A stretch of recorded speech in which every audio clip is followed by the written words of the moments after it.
আসসালামু আলাইকুম সম্মানিত ভিউয়ার্স, আজকে আপনাদেরকে নিয়ে আসলাম ব্যারিস্টার সুমনের, যিনি বর্তমান এমপি, ওনার ৩৪তম ব্রিজে উনি এটা এই রামগঙ্গা বাগানবাসীর জন্য তৈরি করেছিলেন।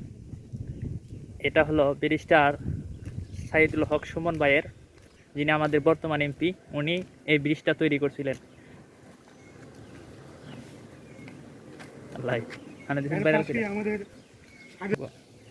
এখন আমরা এই যে দেখেন, আরেক পাশে আছে আমাদের যিনি সাবেক এমপি ছিলেন, মন্ত্রী জনাব মাহবুব আলী সাহেবের, ওনার ব্রিজ।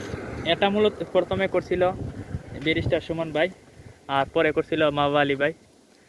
ওটা খরচ হয়েছে ৭১ লাখের উপরে, ৯০,০০০ কত। তো আপনাদেরকে দেখাবো। কথাটা খুব